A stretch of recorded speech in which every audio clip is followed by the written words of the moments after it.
Oke, Assalamualaikum warahmatullahi wabarakatuh. Perkenalkan, nama saya Rabiatul Adawiyah. Di sini saya akan menjelaskan atau memaparkan tentang validitas, reliabilitas, dan juga uji item yang mana berkaitan dengan butir soal yang telah saya buat, eh, un- dan telah saya uji di sekolahan Madrasah Sanawiyah Al-Muhajirin di Loajanan, Kilo 2. Yang pertama, ada validitas secara konstruk. Nah, konstruk validity di sini eh, teori yang saya ambil itu berkaitan dengan skill reading. Yang mana eh, Brown mengatakan ada beberapa indikator membaca, topik yang lebih spesifik dan gagasan utama yang mana untuk menafsirkan dan mengidentifikasi makna kata dan kalimat teks, dan juga mengidentifikasi informasi faktual, menebak makna kosakata, sinonim, antonim, kesimpulan teks, penganalisisan struktur, generik, fungsi sosial dari jenis teks tersebut. Ada juga yang mengatakan bahwa reading comprehension itu dapat diartikan sebagai serangkaian proses yang dilakukan pembaca untuk menemukan informasi dan memahami informasi yang terkandung dalam sebuah teks bacaan. Eh, ada juga teori Leeds yang menyatakan bahwa reading comprehension itu refers to reading for meanings, understanding, entertainment. Nah, sedangkan menurut Jenny Chow itu mendefinisikan bahwa membaca itu sebagai proses mengenali kata-kata secara tepat dan cepat, serta memahami apa yang dibaca. Nah, dia juga mengatakan bahwa membaca itu untuk mengidentifikasi dua komponen penting dalam membaca, yaitu ada yang disebut dengan decoding dan pemahaman. Decoding itu apa? Decoding itu adalah pemahaman mengenali kata-kata dan proses memahami makna teks. Nah, tadi yang sudah saya jelaskan itu adalah beberapa definisi tentang reading menurut teori-teori ahli. Kemudian, yang kedua, itu ada yang berkaitan tentang item test. Nah, item test yang telah saya buat itu berkaitan dengan skill reading dan berkaitan juga dengan teori yang telah saya jelaskan tadi, yang mana siswa itu dapat mengenai kata-kata secara tepat dan dengan cepat, serta memahami apa yang dibaca. Serta di dalam butir tes soal itu, saya membuat beberapa soal yang mana siswa mengidentifikasi makna kosakata, baik dari sinonimnya, kemudian menganalisis struktur kalimat, dan juga memahami teks tersebut, serta menemukan informasi-informasi penting yang terkandung dalam sebuah teks tersebut. Kemudian, jadi dapat disimpulkan dari teori yang telah saya jelaskan dengan butir soal yang telah saya buat itu saling berkaitan. Yang mana teorinya Brown yang mengatakan reading skill itu dengan item test yang saya buat sama-sama mengidentifikasi makna kosakata, sinonimnya, kemudian kalimat menganalisis strukturnya, dan juga memahami serta menemukan informasi-informasi yang terkandung dalam sebuah teks tersebut. Oke, lanjut kita ke content validity. Content validity-nya ini ada basic competencies, ada indicators, kemudian ada item testnya dan percentage-nya. Nah, di kurikulum yang telah saya lihat di sekolah tersebut, basic competence-nya ini yang pertama ada menerapkan fungsi sosial struktur teks dan unsur bahasan teks, interaksi interpersonal yang melibatkan tindakan menyatakan harapan, doa, dan ucapan selamat atas suatu kebahagiaan dan prestasi serta menanggapinya sesuai dengan konteks penggunaannya. Nah, yang kedua, basic kompetensinya ada menyusun teks interaksi interpersonal secara tulis, tapi secara singkat, yang mana secara singkat dan sederhana yang melibatkan tindakan menyatakan harapan, doa, ucapan selamat atas suatu kebahagiaan dan prestasi. Dan menyusun teks, bagaimana cara menanggapinya dengan memperhatikan fungsi sosial, struktur teksnya, dan unsur kebahasaan yang benar dan sesuai konteks. Sedangkan indikatornya, di situ ada mengidentifikasi ungkapan harapan, doa, ucapan selamat atas sesuatu kebahagiaan ataupun prestasi yang dari teks yang dibaca. Kemudian indikator yang kedua ada menentukan ungkapan yang tepat secara tulis dari berbagai situasi lain serupa.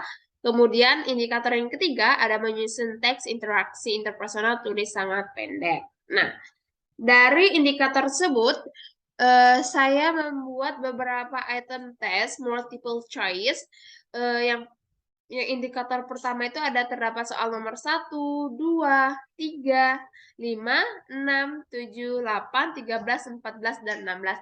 Yang mana soal-soal tersebut adalah telah mewakili indikator dari yang pertama tadi.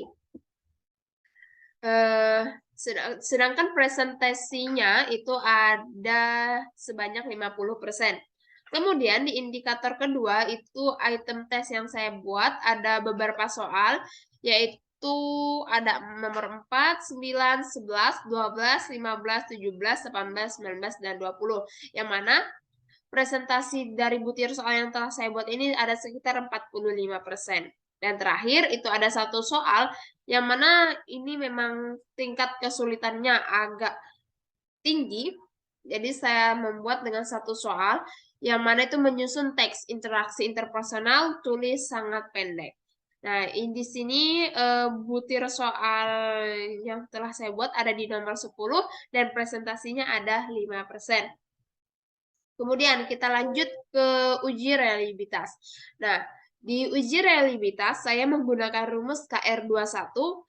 Masuk ke rumus KR21, kita harus menentukan dulu skor rata-ratanya itu berapa dan simpangan bakunya pun berapa. Di sini saya telah menghitung dengan rumus-rumus yang ada di buku language testing. Di sini saya menentukan skor rata-ratanya ada 11,83, sedangkan simpangan bakunya ada 3,33.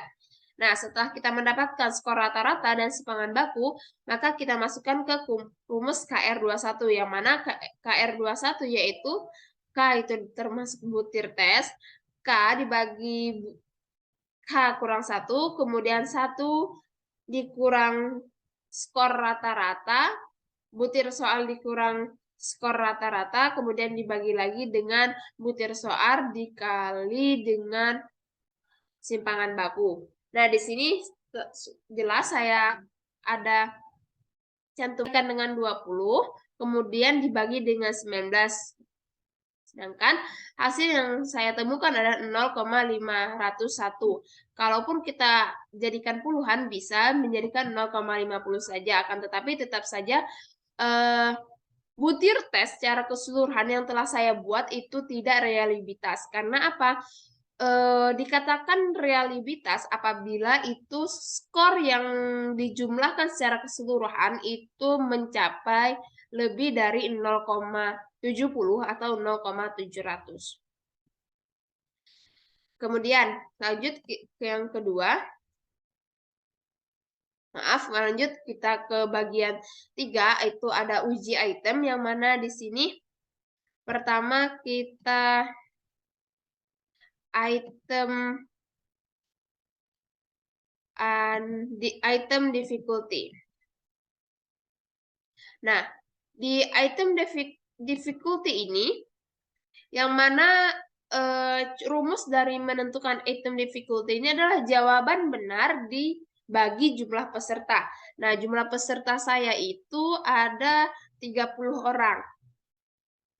Nah, jadi jumlah nomor 1 itu ada yang menjawab benar ada 30 orang, yang mana 30 orang dibagi dengan 30 peserta, maka hasilnya 1,00. Nah, 1,00. Di sini maka kalau hasil hitungan dari jumlah jawaban benar dibagi jumlah jawaban peserta tes, maka itu hasilnya tidak efektif.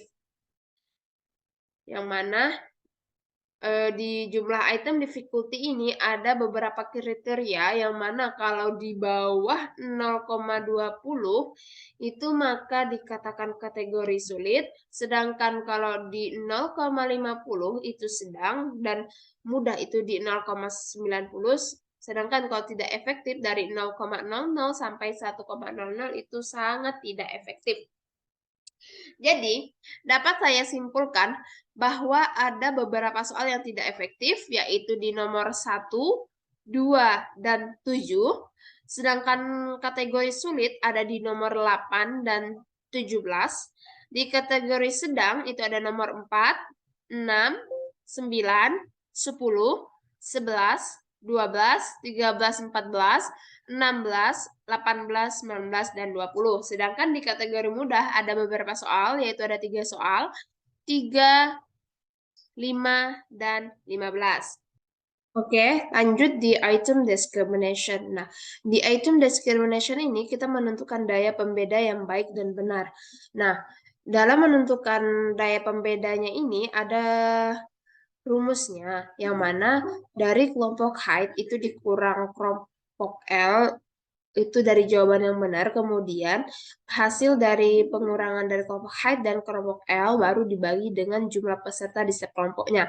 Nah, karena di buku itu ada 2 rumus atau 2 cara yang mana ada dibagi menjadi 2 kelompok dan ada yang menjadi 3 kelompok. Nah, kebetulan peserta tes saya itu ada 30 peserta dan di buku itu juga ada contohnya yang mana di nomor 1.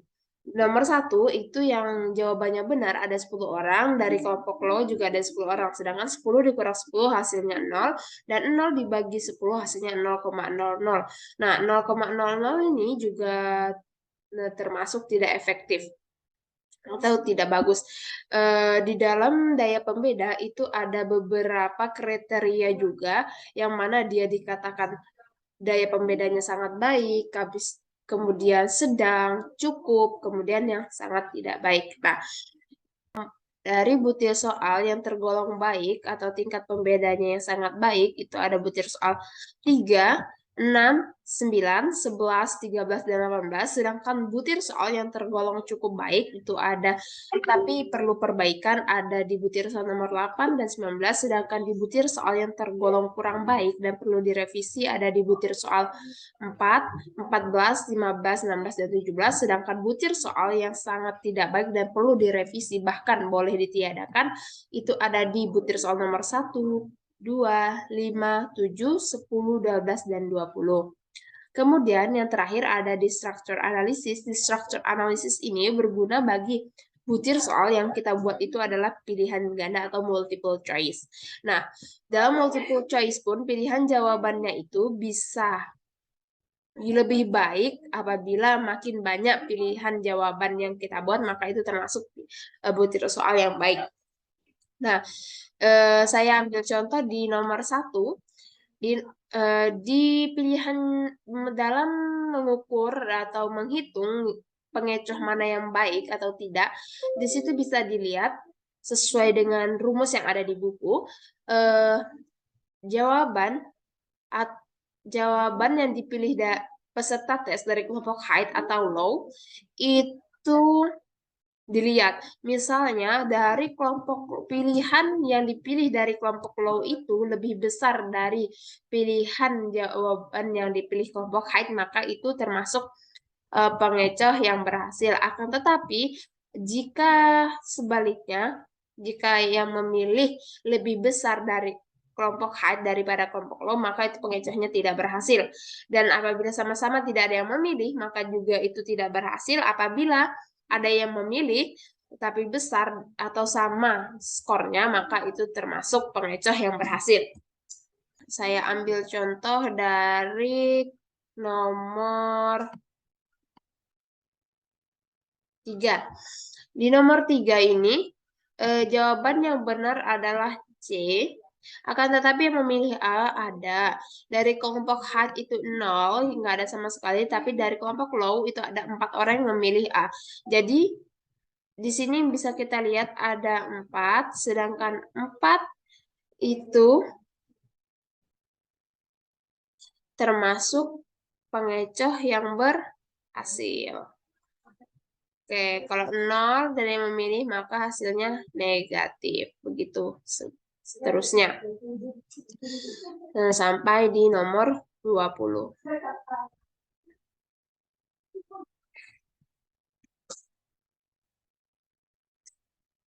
Nah, jadi dapat saya simpulkan bahwa dari tabel di atas itu ada beberapa pengecoh memang yang sangat tidak baik, yaitu yang tidak berguna. Pengecohnya ada di nomor 1 dan 7. Sedangkan di soal nomor lain itu berguna. Di nomor 2, pilihan pengecoh yang berguna ada A dan C. Di nomor 3 ada pilihan A. Nomor 4 di C dan D. Nomor 5 A dan D. Nomor 6 ada di pilihan A. Kemudian di nomor 8 ada B dan C. Di nomor 9 ada A dan B. Nomor 10 C. Nomor 11 itu ada 3 yang berhasil mengecoh B, C, dan D. Di nomor 12 A, B, dan C. Di nomor 13 A dan B. Nomor 14 A, B, dan D. Nomor 15 B, C, dan D itu berguna juga. Nomor 16 B dan D. Nomor 17 A dan D. Nomor 18 A dan B. 19 C dan D. Dan nomor 20 ada B, C, dan D. Jadi yang pengecohnya tidak berguna ada 2 nomor. Selain itu semuanya pilihan jawaban sangat berguna. Pengecohnya mungkin itu saja yang dapat saya jelaskan dari jawaban yang saya jawab untuk menyelesaikan uji validitas, reliabilitas, dan juga item analisisnya. Terima kasih atas perhatiannya. See you. Wassalamualaikum warahmatullahi wabarakatuh. See you next time.